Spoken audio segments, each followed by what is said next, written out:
Okay.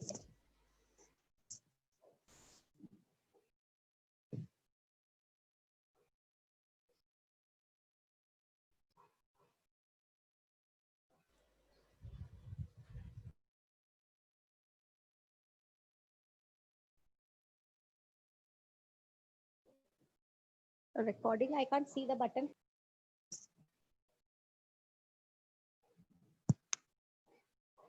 So, good morning, children. We have done last class. We have done till Tinophora, and we just started with Platyhelminthes. But just for a recapitulation, I will just tell you a few characters soon. Okay, like for the first phylum and animal kingdom is Porifera.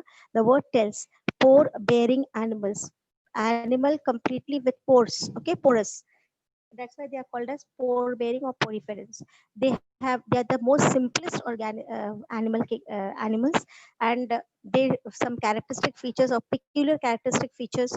If I say the first one is they are found attached to the substratum, and they cannot they are totally aquatic marine animals they are, and they don't have any organs or tissues. They are completely cellular where many cells are present. They're multi-celled. Okay, and they have got spongin fibers as the exoskeleton wise, if you can say, or they have got spongin fibers or the spicules.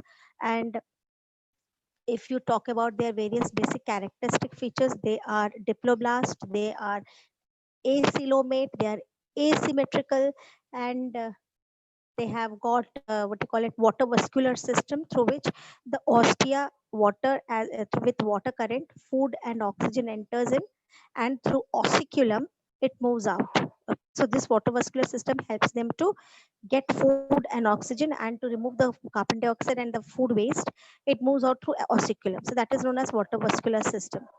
And they have got indirect development. That means their larval stage is there is larval stage, and they are hermaphrodite. Hermaphrodite means male female sex organs are present in the same animal.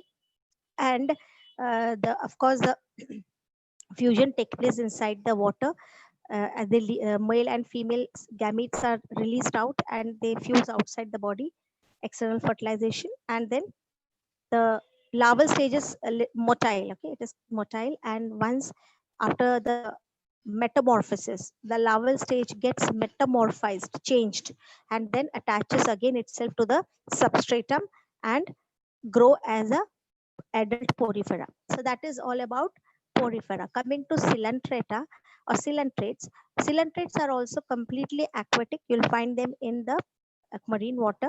And now here you find the second, the characters little evolved. They are tissue level organization. Okay, and they are bilaterally symmetrical. And in them you will find Aurelia, the jellyfish, which is totally movable. From a non-motile animal, that is poriferans. So example, I didn't tell you for porifera, like spongilla is the example. Okay, all sponges they come in under poriferans. Then coming to pterophora, from the completely from non-motile, it's the next one is motile animals as well as non-motile. Both comes under coelenterate. In coelentrates, you will find some animals totally attached to the substratum and cannot move. They cannot move. They can move. They cannot locomote actually. So they are like example Hydra cannot move at all. But then that is the polyp form. There are two forms in coelentrates: polyp and medusa form. The polyp is the attached, or when the animal is attached to the substratum, cannot move. It is known as polyp form. And the medusa is a free swimming form. So Aurelia is a free swimming form of coelentrates. So Aurelia is a free living, while Hydra is a example comes under completely attached polyp form. While in between these two, Obelia is a beautiful example in which you will find half the life cycle. It is attached to the substratum, while the remaining half of the life is free living, free moving. Okay, while they are also, as I said, acelomate. They don't have coelom. They are symmetrical with bilateral symmetry. They are found symmetry is found in the larval stage actually.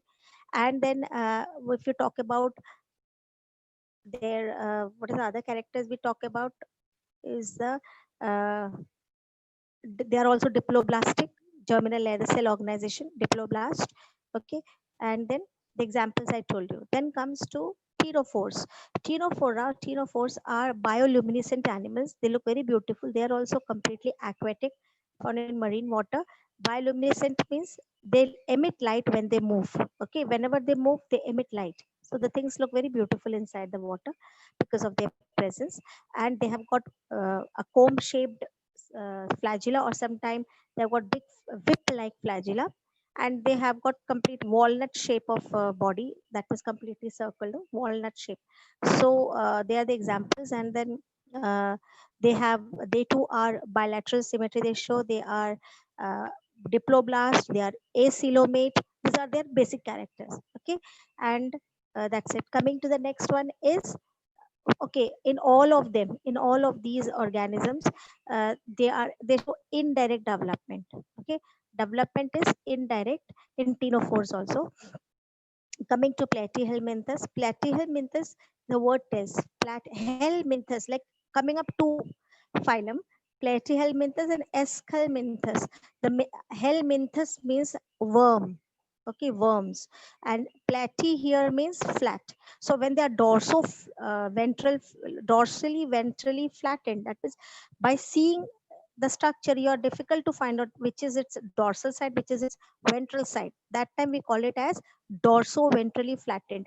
You should understand this term. This is a new term. Dorso-ventrally flattened means when dorsal and ventral side is so flat and so difficult to distinguish. Okay, if I say plants, in green plants on a leaf, if you take a, you can easily identify its dorsal and ventral. I'm talking about dicot leaves. If any leaf you see after the class, you can check one leaf. One side is darker, another side is lighter. So you know the darker color is the dorsal side, lighter color is its ventral side, right? So we cannot say they are dorsally ventrally flattened. But in a monocot like wheat, rice, maize, sugarcane, grass, you take it and just check.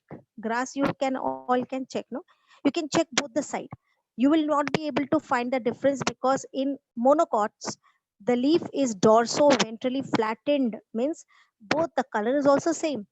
So it is difficult to identify which is dorsal, which is ventral. So dorso ventrally flattened is the word we use when the animal is not only flat, or the plant, any organism is flat and difficult to identify its dorsal and ventral surface. Okay, so this animal that is, as you can see on your front, is a tapeworm.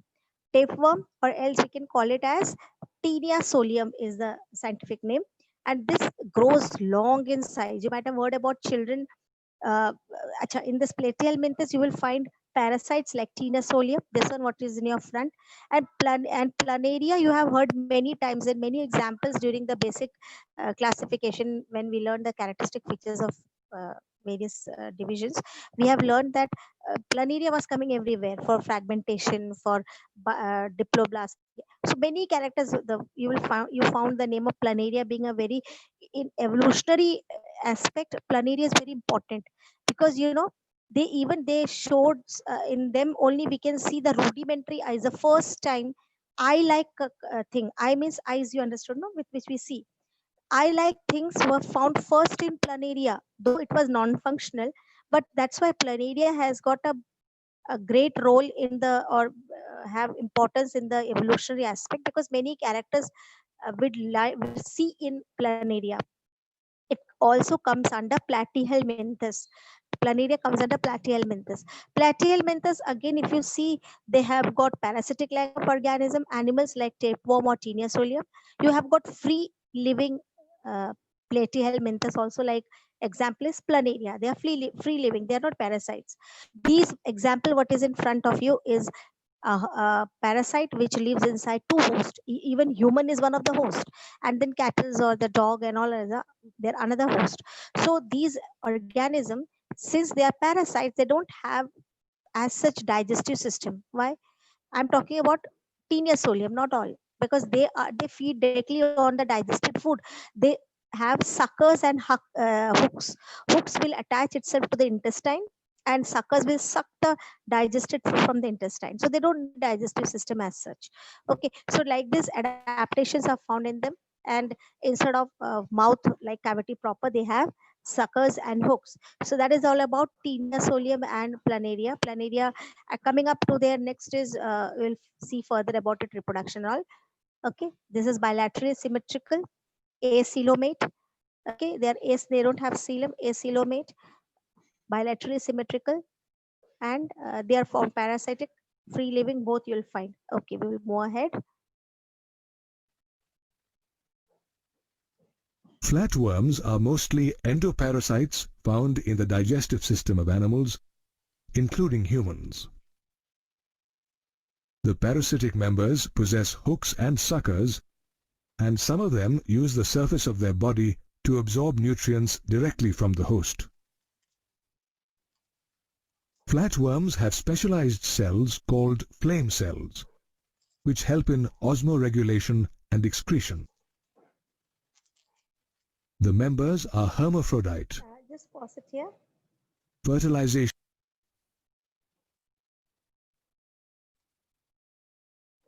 This I have told you before also about this example of flame cells. When I last class I told you about flame cells. The flame cells are like here you will find their organ level. Okay, Platyhelminthes, from here you will find organ level of organization. That this is example. What you see right now in your front is the planaria. It's organ level. Organ level means having one organ doing performing one function. Okay, so that is organ level.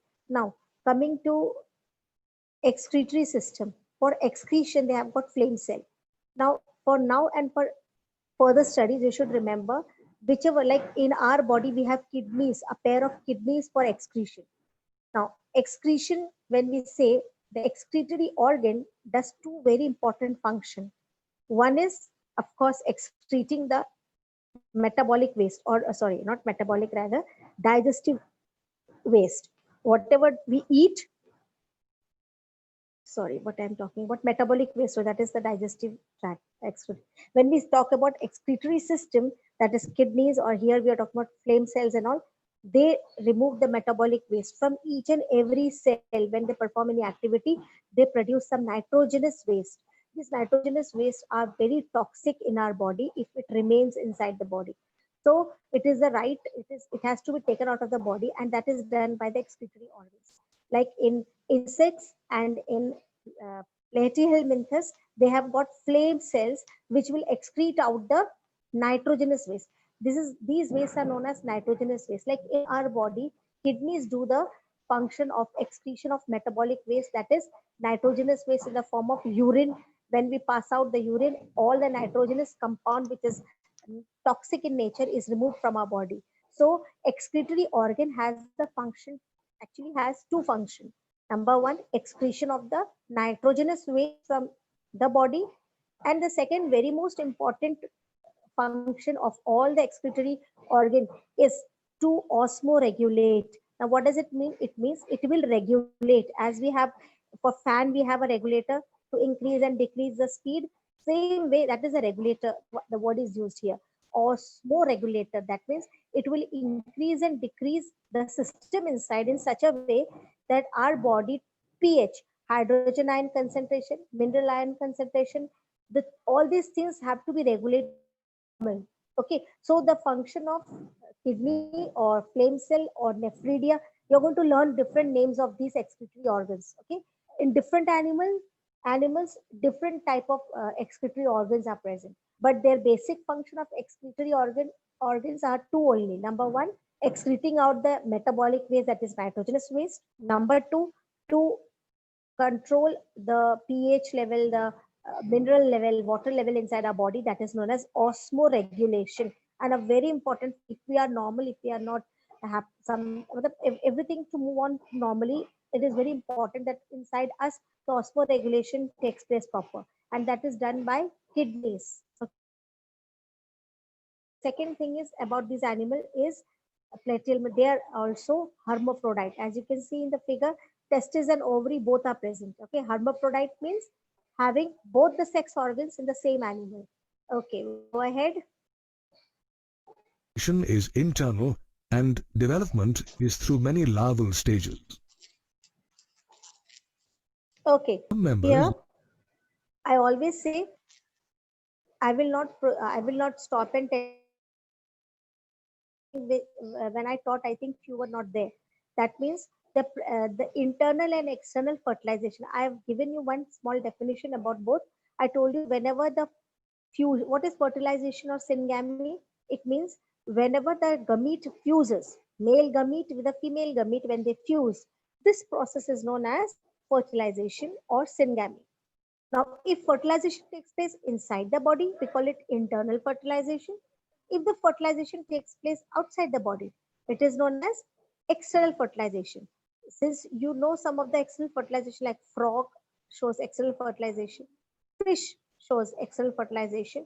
Now you are seeing here the examples in porifera, they were external fertilization.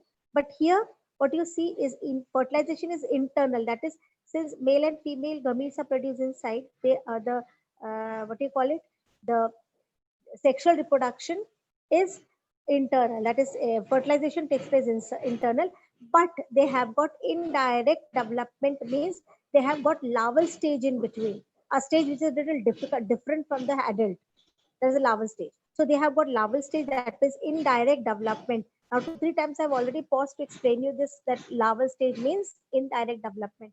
So wherever the word comes, you should understand. That is the sexual reproduction. Talking about asexual reproduction, you can see already in the on the screen, the animal is divided into three pieces, right? This is fragmentation. And then all the three parts will regenerate into a new planaria. So they can reproduce asexually also. Okay, you go ahead. like planaria, possess high regeneration capacity. Taenia and Fasciola are some common flatworms. The next phylum under non-chordates is Aschelminthes. Unlike flatworms, Roundworms. these animals have a circular body when seen in cross-section, and hence are called roundworms. They may Okay, be just pause it aquatic here or only. terrestrial. Little behind in that figure of uh, yeah, here. See, if you can see proper here, this small this one, no, these are coelom, but since this is, can you see this pink color small sphericals? These are coelom, but since it is not evolved from the mesoderm, as well as the coelom is not complete, it is just some parts of coeloms are present. That's why it is known as pseudocoelomate. So till platyhelminthes, from porifera to platyhelminthes, all are acoelomate. Aschelminthes, pseudocoelomate. Okay, you will learn now just after as I start the recording. Okay, I just paused to tell you these are the structure of pseudocoelom. Coelom cavities are only present and not from the mesodermal. Origin is not mesodermal. Okay.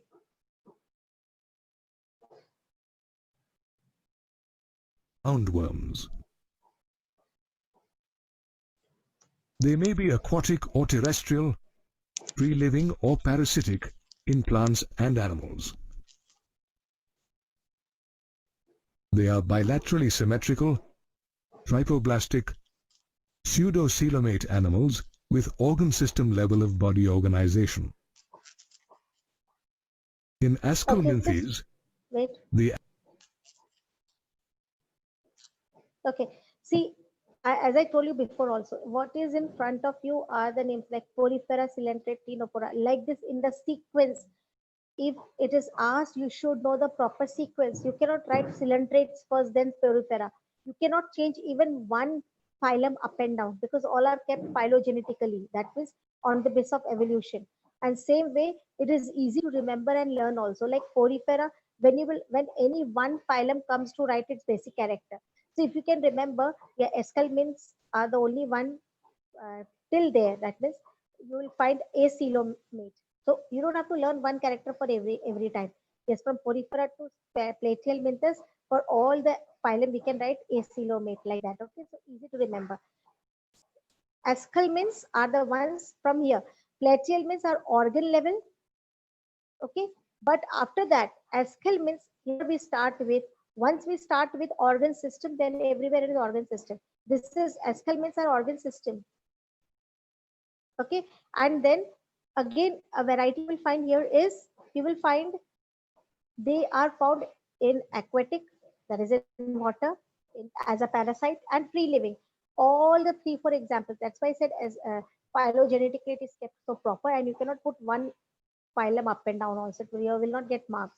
Okay, so this Escalminthus are called as round. Escal means round. Okay, Helminthus I told you it is worm. And this Ascaris is a very common example. Ascaris, and it causes the disease ascariasis. Many children, other than the Taenia solium and tapeworm and all, this Ascaris also grows inside human. Okay, they're parasites actually. So they also can cause a lot of problem in children, small children. And uh, okay, so we can go ahead. So Escal means from here it's they are pseudocoelomate. So after pseudocoelomate, from annelids to human beings, that is mammalia. From annelida to chordata, that means the finally we are the last ones, human mammals. So from annelid to the last phylum, you can without a hitch you can write all are coelomate. Okay, after only one phylum is pseudocoelomate, rest all are. So this is the way you can remember the things. I just paused you to give you some mnemonics, some idea how to learn, because otherwise you will get totally confused. Which one is organ system? Which one is bilateral? Which one is coelomated? What is asymmetric? So first you have to learn, write all the phylum in order, and then you learn till here this character we can write. Till here, from here this character starts. So once the evolved character starts, we cannot. It will not go back. Okay. It's very elaborate Canal chapter. is Yes. complete with a well-developed muscular pharynx. Body wastes are removed through the excretory pore. Roundworms are dioecious, and the females are usually longer than the males.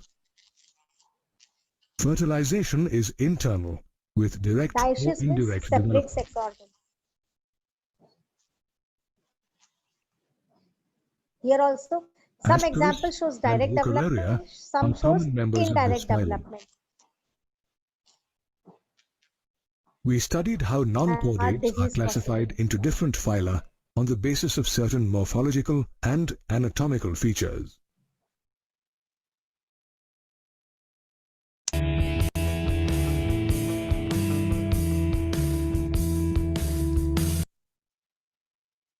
We here till have got over with how many phylum? One, two, three. How many we have got over? We have got over with Porifera. We have got over with Five. Coelentrates, Ctenophora, then Platyhelminthes and Eschelminthes. Five are Five. over. Uh, five more are left, I believe. Yes. Start. Important characteristic features of these phyla.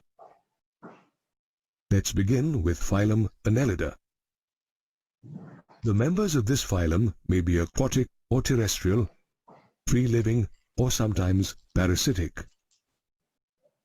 Annelids are triploblastic, bilaterally symmetrical, coelomate animals with an organ system level of body organization.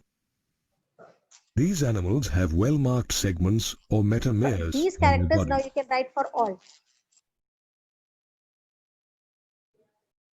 Annelids move with the help of longitudinal and circular muscles. Along with these muscles, setae are also helpful in movement. Aquatic annelids like Nereus have lateral appendages called parapodia for swimming. In annelids, the circulatory system is of closed type and has nephridia that help in osmoregulation and excretion. Each nephridium is a complex organ. The nervous system consists of paired ganglia that are connected to a double ventral nerve cord by lateral nerves. Annelids are both dioecious and monoecious. Nereus is dioecious, while Pheretima and Herodenaria are monoecious and exhibit sexual reproduction. Pheretima and Herodenaria are some common annelids.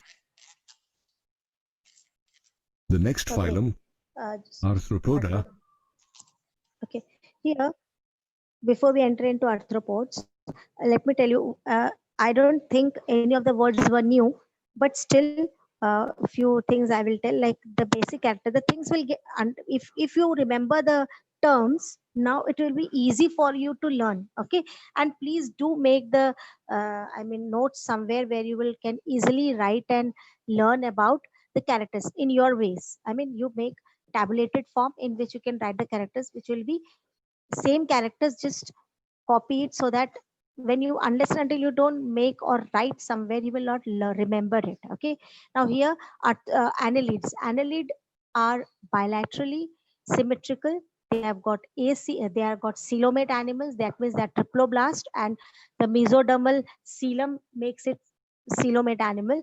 They are present in aquatic water, free as well as parasitic, all the forms you can find in them. And like parasite, you will be knowing leech, you know, leeches, largest they phylum suck of the blood Annelida. from the cattle and all. Okay, so these just a minute. So these what you call annelids are, if you say they are organ system level, and if I ask you, anybody heard properly, which is the organ for excretion, please unmute and say what is the organ for excretion in them. Anybody remembers? For organ for excretion, I've referred it even when I said about film cells. Ma'am, Huh? Nephridia. So difficult to say that word. Yes, Nephridia. This Nephridia. nephridia. Yes, Okay. ma'am. Yeah. So nephridias are, and nephridias are present in them for the excretion. And I told you excretion means two function. Excretion of the metabolic waste, that is nitrogenous waste, and osmoregulation is done by nephridia. And then this nephridia, you have to believe, like in our kidneys there are millions of nephrons. Okay, same way they have got nephridia in all the segments of the body. If I talk about earthworm, they're completely metamerically segmented. When I say, not only externally, the segments are seen even inside the body. Okay, and you will find an animal having both. That means hermaphrodite animals also, that is dioecious. The another word is for hermaphrodite is known as monoecious animals. Sorry, hermaphrodite means in one body mono. Okay, one body, both the sex organs, that is monoecious. Okay, while dioecious animal means like we all are dioecious. In human being, one organism has got male, another organism has got female sex organs. So such people are known as, such organisms are called as dioecious. Okay, or unisexual. Dioecious, or di means two. Okay, so two living organism carrying two different sex organs. Or earthworm is a monoecious. Okay, monoecious means having one body having both the sex organs. So that is way we call it. Then coming to other characteristic features, they are yeah, for they have got, now from here we are going to start. See, they have shown you, if you remember the they in the in the uppermost dorsal part of the earthworm, they have made one nerve ring. Okay, a kind of nerve ring on the dorsal side, like this they have made. Nerve ring means the what you call it, like nerves, no, nerves coming together and forming on the dorsal side, since it has got, yes, yeah, good, thank you. So this one, this is the nerve ring here. And what you see, they have said two, it's a cord, like any two, like this two cords are moving, if you can see. Okay, and on each segments, if you see, these are the segments. Okay, on each segment there are this, what you see is the ganglia. When more than one neuron come together and make a bundle, it is known as ganglion or ganglia. And these are the nerve fibers, which is like a branches coming out. So double cord, they have got two cords, you can see it is going straight down, so that is the nerve cord. And on the dorsal side they form a nerve ring, they don't have a brain actually. Here nerve ring is present. This brain characteristic feature is going to start only one by after as we move ahead. Okay, and they have got a proper nervous system also. Okay, and about sex, they have said that they are got reproduction is sexually, they are hermaphrodite, and that's it. But these are the characteristic features we want to start with. Don't start arthropods, because arthropod time is over. Just one feedback I will give you. Arthropod is known to be the largest out of all the phylums we are going to learn in animal kingdom. Arthropod, if you think about any organism, it is like if you talk about flies, it comes arthropod.